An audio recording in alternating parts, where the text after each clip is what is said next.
The first case of new coronavirus was identified in late 2019, and this disease rapidly appeared all around the world. A month later, after gene detection, the WHO announced the formal name for the virus as SARS CoV-2. Until now, the virus has spread to 210 nations and regions, causing over 61 million infections and 1.4 million deaths. The number is still growing every day, but through scientific discoveries and the development of treatments, the situation is becoming better. As a member of the coronavirus family, the SARS CoV-2 virus have many protrusions on its surface, like the crown of medieval emperors. The structure of the virus is very simple: an outer shell and the genetic materials inside. On the surface of the virion are mainly four kinds of proteins: spike protein, small envelope protein, membrane protein, and hemagglutinin esterase. S protein plays an important role in the recognition and binding of host cell surface receptors and mediates the entry into host cells. M protein participates in the formation of virus envelope membrane, the budding and the release of new viruses. The nucleocapsid protein plays a role in protecting the genome. It is often used as a diagnostic tool for coronavirus. When an infected person coughs, the droplets containing the virus spray out. As people nearby breathe in these droplets, the virus will go in their upper airway and infect them. In the human body, the virus seeks for AT2 cells that can reduce alveolar surface tension and stabilize alveolar size. With the acceleration of TMPRSS2 and the binding of S protein with the ACE2 receptors, the cell membrane forms a bubble called vesica, swallowing the virus inside. After that, E protein opens up the vesica to release the positive RNA strand of the virus. Information on the RNA is used by ribosomes to manufacture a new enzyme called the RNA-dependent RNA polymerase, which can translate the positive RNA of the virus into negative RNA. Positive RNA offsprings can then be synthesized from the negative RNA. In the endoplasmic reticulum, the RNA got translated.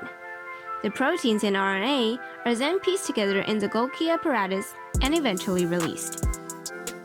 When searching for cures to COVID-19, drugs should be designed to target the essential processes of the virus life cycle we've just mentioned. Nafamostat, an existing safe drug which is promising in inhibiting the entry of SARS CoV-2, for example, works by inhibiting TMPRSS2.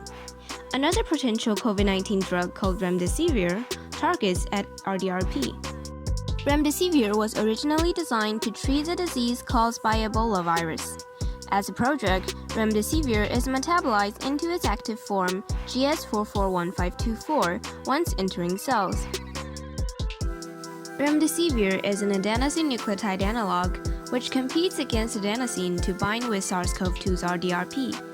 However, the chemical structure of remdesivir differs from adenosine, and this prevents the formation of phosphodiester bonds between the RNA and other ribonucleotides.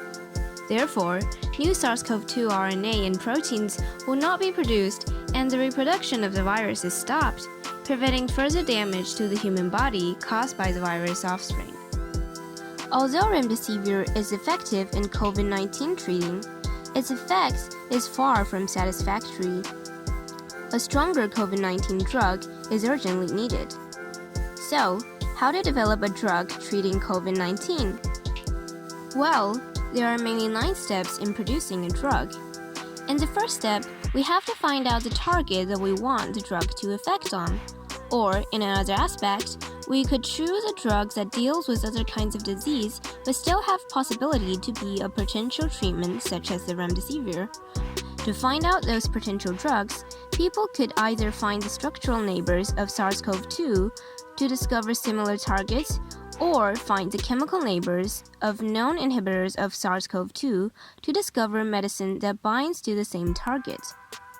Next, scientists will use a computer to stimulate the chemical reaction and run several tests including structure analysis, structure comparisons, lead compound design, identification of active conformations, and pharmacophores. The drug will then be produced in a lab to test on cells like HeLa cells and report the effectiveness of them on real human cells. A few alterations will be made on the original model, such as changing their solubility in pH to pursue higher bioavailability. The preclinical trial mainly tests the three standards: TD50, LD50, and ED50. The TD50, or median toxic dosage, is the amount of drugs that could cause 50% of intoxication in experimented animals. The LD50, on the other hand, measures the amount of drug that could kill 50% of animals in lab experiment. ED50 recorded the drug usage when half of the population are positive. LD50 figures are frequently used as a general indicator of a substance's acute toxicity. A lower LD50 is indicative of increased toxicity. After that, we will come to the clinical studies. Phase 1 of the clinical studies only assesses the safety of the new drug and looks for side effects. 20 to 80 healthy volunteers enroll in this stage. About 70% of the drugs will enter Phase 2. Phase 2 examines the effectiveness of the drug by testing on 100 to 300 affected individuals. This stage will eliminate 66% of drugs that passed Phase 1. The third phase clinical studies will test the safety and efficacy of drugs more extensively on 1,000 to 3,000 affected patients and will last 1 to 4 years. The effectiveness of the candidate drug will be compared with current standard of care.